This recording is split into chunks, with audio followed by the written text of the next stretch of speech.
Hey everybody, and welcome to Truly Potted. Um, my name is Brett, and this is my garden, my pot garden. So I'm gonna do a walkthrough of my garden today. It's been a little bit since we've walked through the garden, and there's a lot of really cool stuff going on in the pot garden right now. And so things that I wanted to share with you, there were a few casualties just in the last couple of minutes.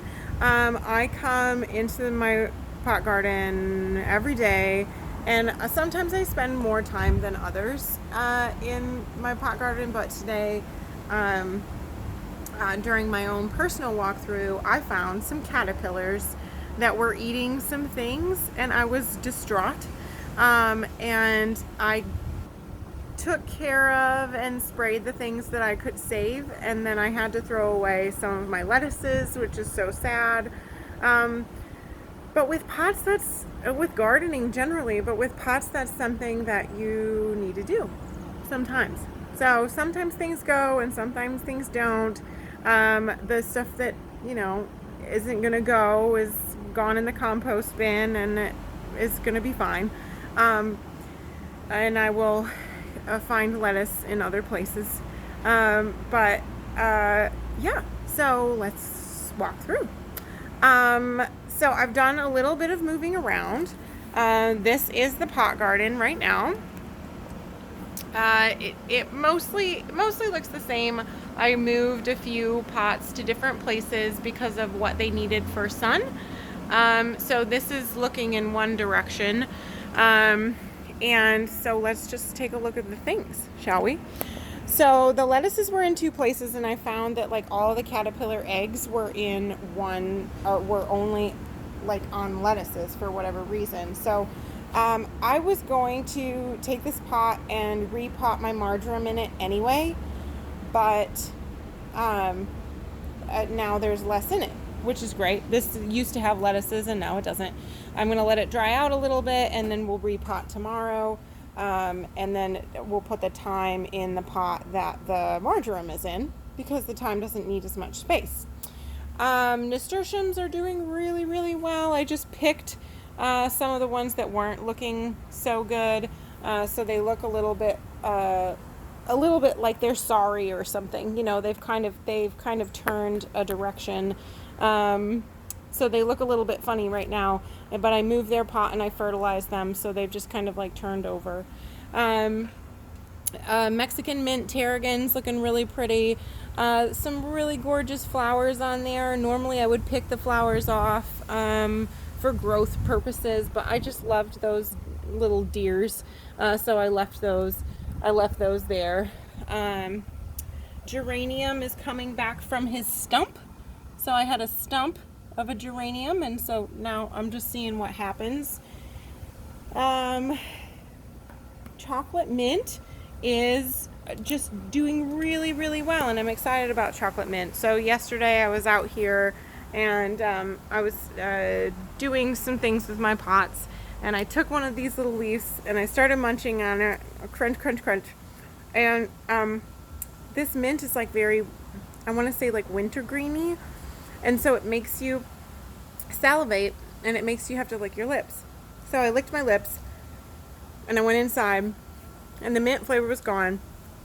And I went and I licked my lips, and the oils from the peppermint were on my lips, and so I tasted the mint again, and I was like, oh my gosh, that's so adorable. So anyway, chocolate mint, one of my new favorite things. It's super delish. I'm not a big fan of peppermint. I love peppermint herbal tea, but I buy it. So I don't have any peppermint at my house right now.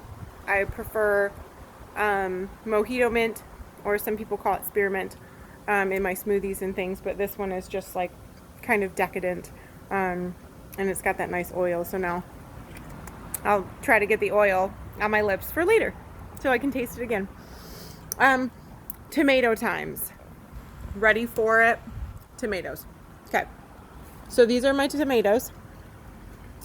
Whoop. Red, white, and blue. I didn't do that on purpose. I just saw that. It's mostly actually like burgundy, gray, and sapphire, but red, white, we'll go red, white, and blue. That's fine. So this guy, I actually restaked these yesterday with these. I left their current, you can't see it very well, but I had tiny cages, and now they're just growing bigger. So I looped it, used a bamboo loop inside of their tiny cage to try to give them a little bit more stability. This is my San Marzano tomato plant. So check out the tomatoes on that guy. OMG. I have San Marzanos.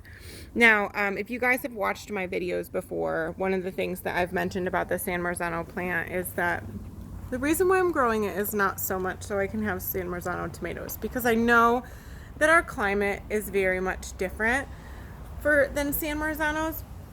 And so, like, where San Marzanos originally come from is on the base of Mount Vesuvius, where they had, you know, like a volcano and it erupted, and their soil is great, like the soil in Hawaii, or you can get some pretty good San Marzano tomatoes actually in California.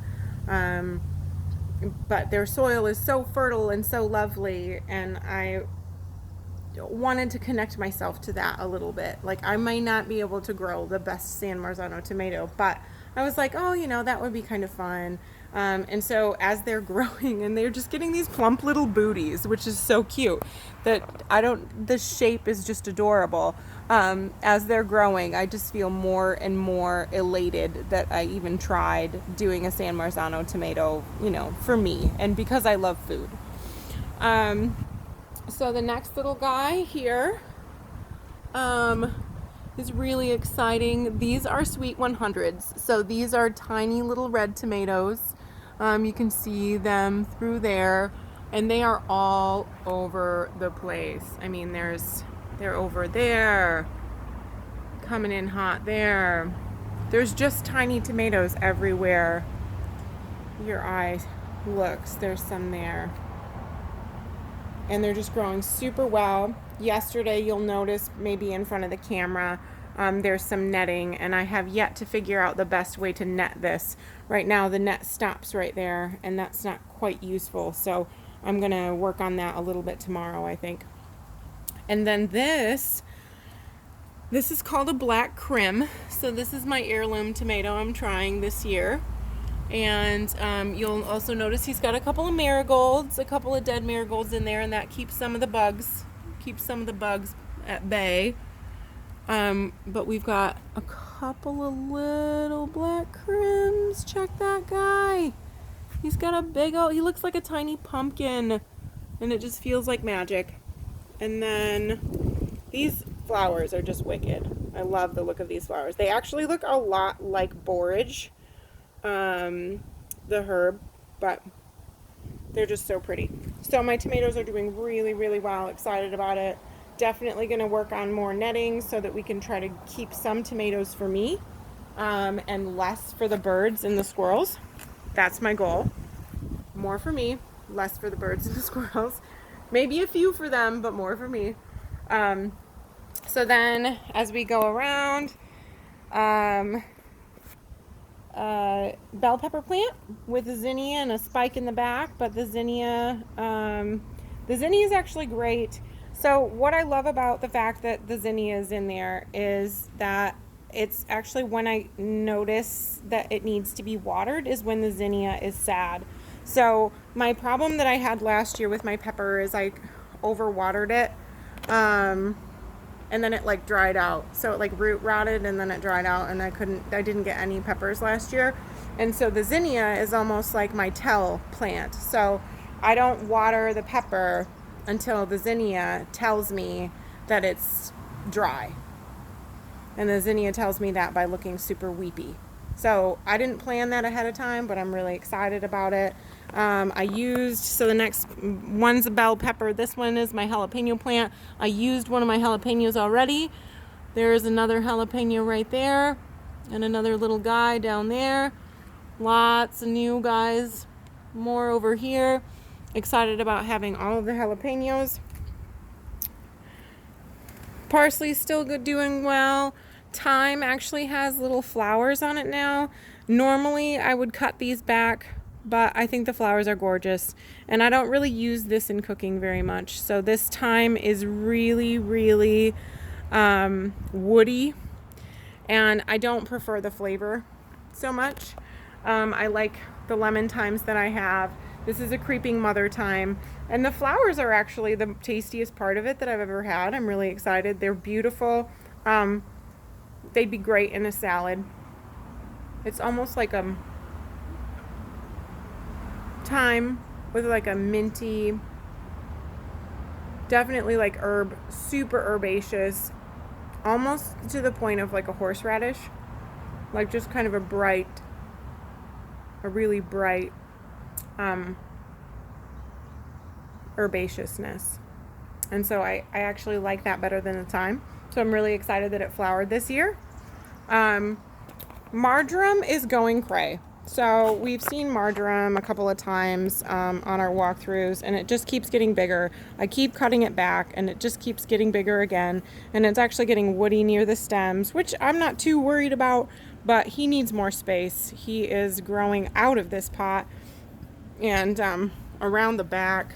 And I've cut him back multiple times. I've cut him down multiple times, and he just needs more space. So he's gonna go in the pot with lemon thyme over here, and lemon thyme is gonna go in his pot. I love it. It'll be great. Mint is doing well, chive's doing well, basil's is doing great. Dill and cilantro I just moved.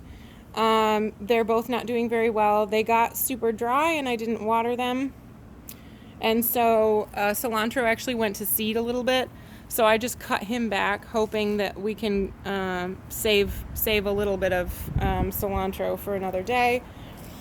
I just had to kind of rip apart my kale. So this was along with the lettuces. Kale was getting super eaten up by caterpillars. So and I think that they really are going to need to, this is burn right here. So the sun is too hot for them. That's just true. So I'm going to need to bring them into the shade, and I will do that, or into a shadier place. But I'm going to see if they come back from this caterpillar situation. I broke this guy off. I sprayed it down. This guy seems to be doing pretty well. But this bit right here, it was just so many caterpillars. So hopefully those will come back, and that will be good. Rosemary's doing great. This is a lemon thyme that's actually not too lemony. It's pretty delicious.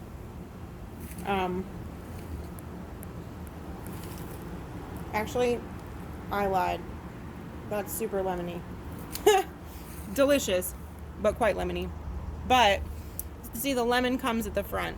When you put it in your mouth, you taste that bright citrus hit, and then it goes into like almost a cedar sort of a taste in your mouth, which is it's actually quite delicious. These are doing great, a lot better than I thought. These are my onion slips, and I have been cutting back onions and using them in recipes as scallions for months. And also these more slips, and you'll notice I'm actually getting onions, so they just keep kind of growing, and they'll get bigger and bigger. And I could use those right now, but I want the slips. I want to keep using their little heads, so I'm just going to leave them there. Swiss chard is doing well. Sage is doing all right. It did get some of those eatens. Did get a little bit eaten in, and I did spray this guy down too, so hopefully there will be a little less of that. And then salvias. So I've got this salvia here, and I just got this salvia here. They are mostly just here because they're pretty. I just found them this year, and I love the way that they look. It's called a Salvia Greggi, and they've got red ones. People seem to love the red ones, but I love these pinkies.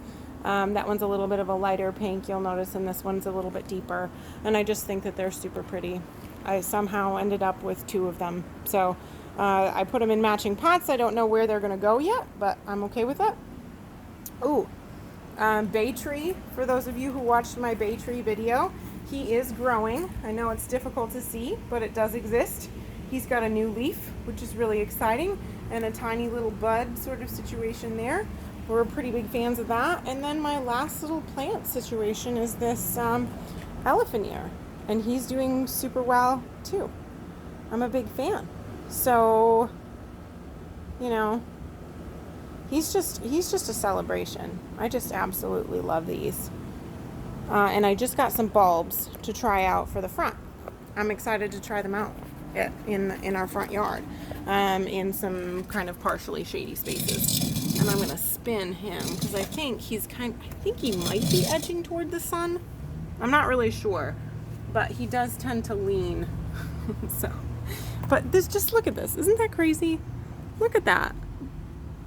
Just a leaf coming out of nowhere, kind of hanging out.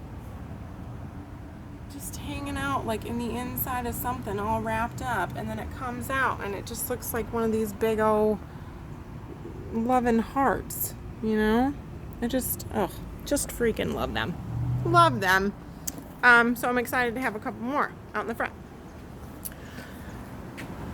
So that's my pot garden for right now. I hope that you guys like this video.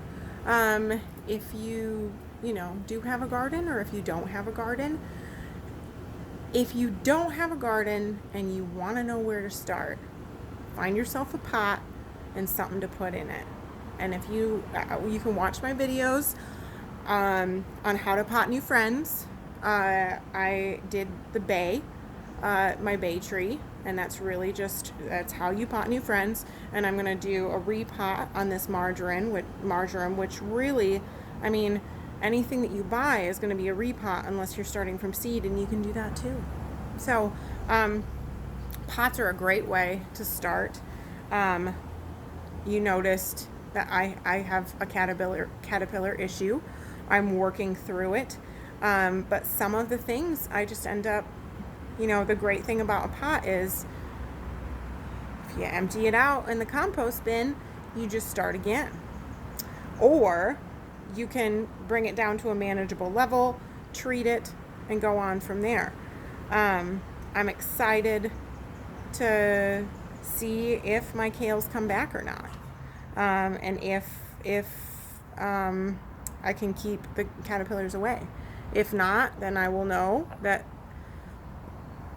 caterpillars sometimes come around. Like, that's pretty much it. Bugs happen, okay? They just do.